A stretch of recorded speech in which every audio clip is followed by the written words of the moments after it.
Hello, my name is Andrew Thake. I'm a divisional director with Resourcing Tomorrow. Delighted to be joined today by Lucy Crane, who's the new managing director for Women in Mining UK. Delighted to have you with us today, Lucy. Thank you so much for having me here. It's lovely to see you. Lucy, I'm interested in asking you your views about the industry. And to kick off, what are the significant barriers women still face in the mining industry today? And how are organisations such as Women in Mining UK working to address those issues? Just a small question to start with then. But I think it's kind of a multi-layered response really. So I think we're still seeing too few women represented in leadership roles. And, where women are represented at the board level in mining companies, it's quite often as a non-executive. And it's great that they're there, but actually those senior leadership positions, seeing women in those roles, I think there's still a long way to go for that. And then kind of the pipeline of people coming into the industry, so the other end of that, how can we maximise those opportunities across there? And so through WIM UK, we've got a number of initiatives that we're trying to do. So for tackling that kind of representation on a more senior level, we provide scholarships to do, there's a brilliant group out there called Women on Boards, and they kind of have a masterclass, which provides kind of training as to what boards might be looking for, how you can write your CV in a way that kind of highlights skills that you'd need for a board role, a leadership role. So that's been a really successful initiative, and quite a few of our members have kind of then used that as a platform to feel more confident in actually approaching companies or putting themselves forward for those kind of more senior roles. And then coming back to the pipeline and how can we actually increase that? That's where I think WIM UK has been making a real tangible difference. So we've got a number of initiatives.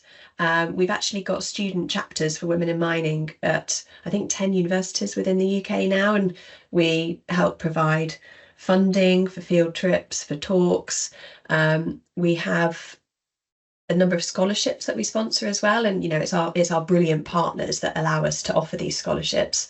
But we have scholarships for MSc students at Camborne School of Mines, at Imperial to do the Metals and Energy Finance course, and we actually also announced a scholarship up at Aberdeen.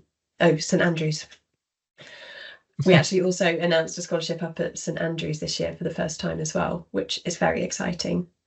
But the initiative where perhaps I personally think we've seen the biggest impact is through our internship schemes.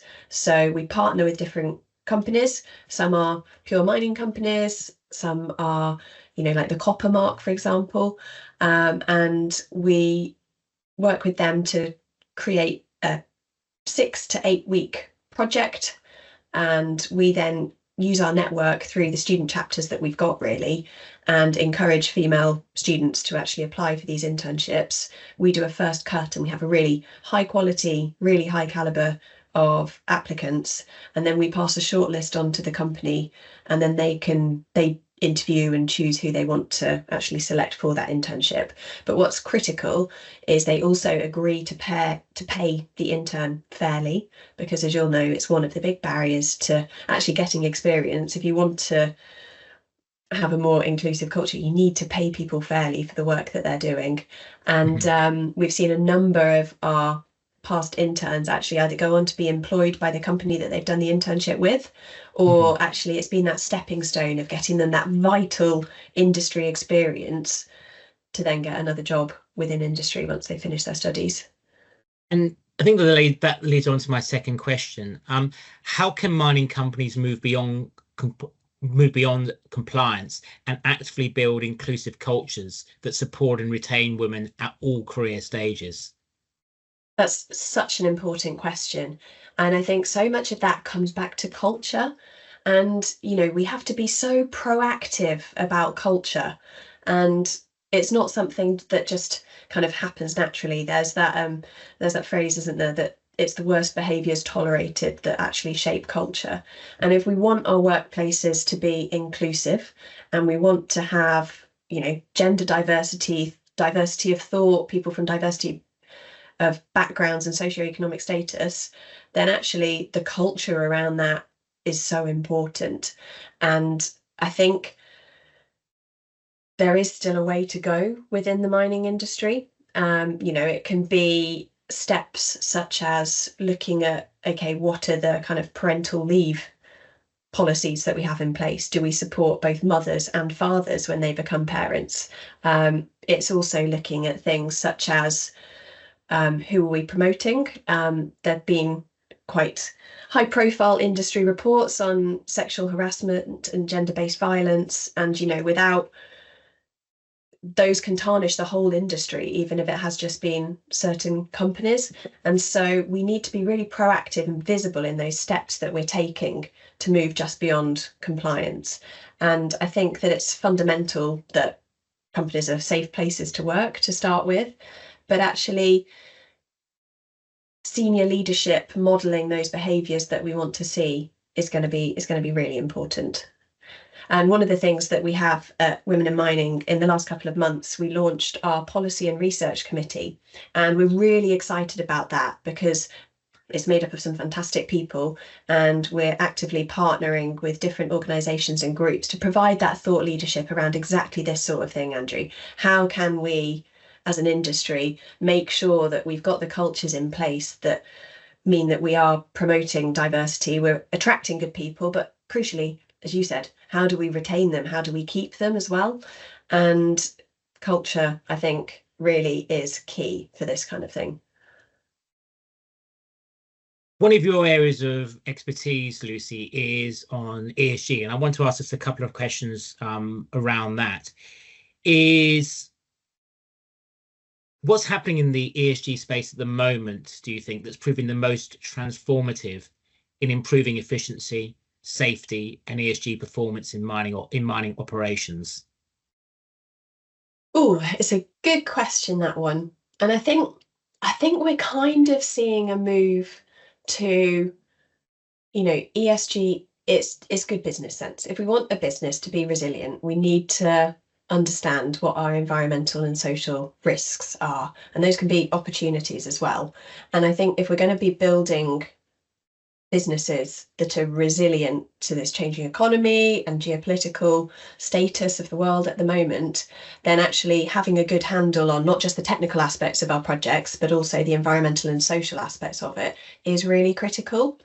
Coming back to kind of technologies, perhaps, I suppose a tool that I've seen used recently that I think has been really useful is life cycle assessments, and actually using life cycle assessments as a tool to help you decide, okay, what's the kind of most energy efficient, but also carbon efficient and, best economic value processing plant that we might use. So if you're looking, I think a useful time for using a life cycle assessment is kind of at the feasibility stage of a project when you've actually still got capacity to make some changes to how you're going to set this project up. But I think that's a kind of slight game changer in thinking, not just it helps you kind of think of a more broader system. So rather than, okay, these are the kind of nuances of the mineral processing technology that we're going to use, and actually this will give us a slightly better recovery here, and that translates to this. It's actually, well, okay, if we look over here, what opportunities have we got for power generation? We're heating over here, we need cooling over here. How can we tie those together and think of the system as a whole? And actually that's going to give us real benefits from carbon saving perspective, but also water stewardship, and kind of bringing all of those aspects together. So I think life cycle assessments, if used properly and at the appropriate stage, can actually have real knock-on ramifications for making projects more efficient, and more environmentally efficient and stewarded as well.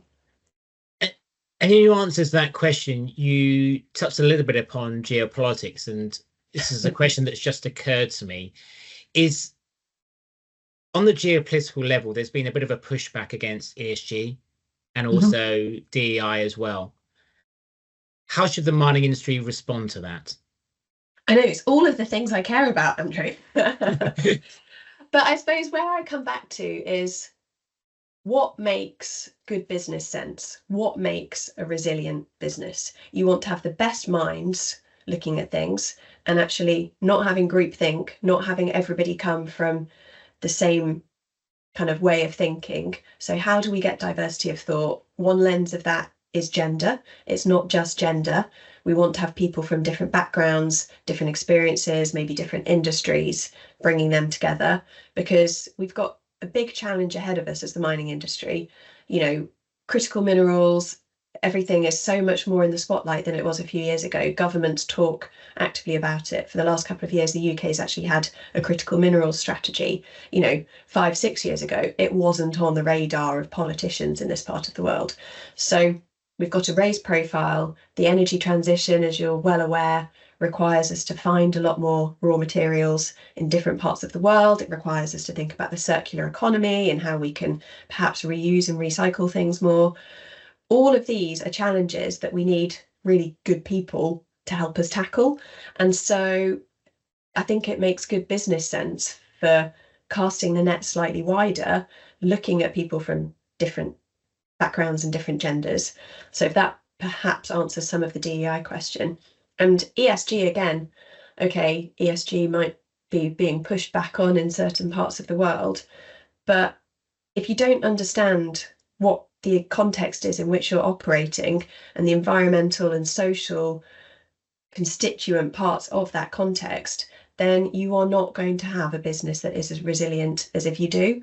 And again, the lens of climate change, if you don't know what impact a changing climate is going to have on your operations in 10, 20 years' time, then you're at real risk of that coming back to bite you. Whereas I think the companies and the businesses that we're seeing who are being proactive about that, it's a real differentiator, because it all comes back down to what's the context in which we're operating, what's our opportunity for kind of beating a path through this in the most efficient way. And I'm a very strong believer that diversity and ESG are core parts of that, even if you call them something else. I think that's a really, really great answer. I always like to ask some slightly sort of out of the box questions in these interviews. So I'm going to ask you probably one of my favorite interview questions. What is the most influential book that you have read and why? Oh, that is a very difficult question, because I am an avid reader. But I think probably the one that's had one of the biggest impacts on me, or resonated with me, and I found myself giving it as a gift to people, is actually one called Matrescence by a lady called Lucy Jones. And I'd not come across this phrase, but it's effectively a word. So adolescence is when you grow from being a child into an adult, and matrescence is a word that's kind of attributed to becoming a mother. And for me, so I'm very lucky, I've got 2 small children, and becoming a parent was just it sounds really stupid, it's such a life-changing event.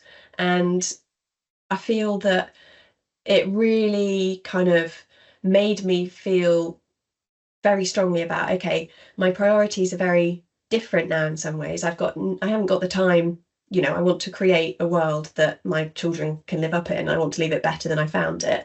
And without sounding too cheesy, I feel like it's also such a huge, like, physical and mental transformation. And this book by Lucy Jones, she's a brilliant science writer. She actually looks at, okay, what are the physical changes and chemical changes that happen to your brain and things like that when you become a parent. It's not just women.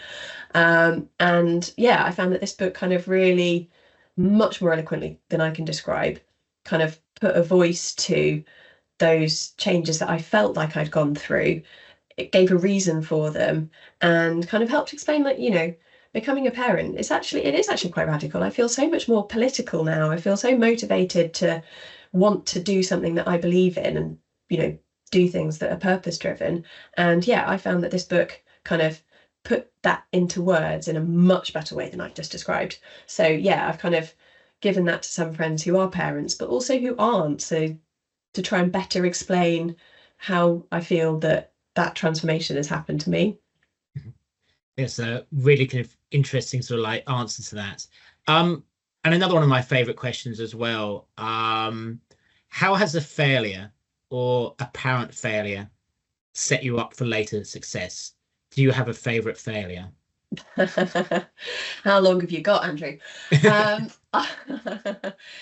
yeah, I think probably the one example I'd use here is, so I'm a geologist by training. I did an earth sciences undergraduate degree and then became an exploration geologist. And whilst I was an undergraduate, I spent a summer doing an internship with a big oil and gas company. And I was a very small cog in a very big business. And I mean, it was great. I got to live in London for the first time. I got paid for it. I had a lovely time. But I didn't get offered a job at the end of it, and a lot of my peers did. And at the time, I was gutted, to be completely honest. It was kind of the first time I'd, not got something that I'd gone for, if that's not too bad to say.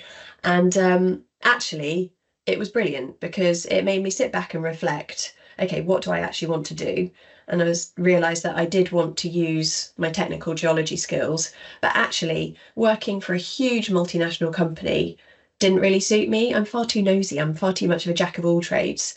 I wanted to do something that used my geological skills, but also let me learn about other aspects of the business as well. And it was through that I actually then, on the recommendation of the girl in the year above me, went along to a Women in Mining careers event in my final year and saw some fantastic talks and came away from that being like, the mining industry sounds great. So then I signed up to do a master's at the Camborne School of Mines in mining geology, and then I've been in the industry ever since. So it kind of actually made me reassess, what do I want to do? I found out about the mining industry, and I have absolutely loved being in the mining industry ever since. And it was actually my first touch point with Women in Mining UK, so it's really nice to kind of come full circle, and see if we can help provide those opportunities to other people who are considering what on earth they want to do with their life. Well, Lucy, it's been a pleasure talking to you today. We really look forward to seeing you at Resourcing tomorrow. That was Lucy Crane, Managing Director of Women in Mining UK. Thanks for having me.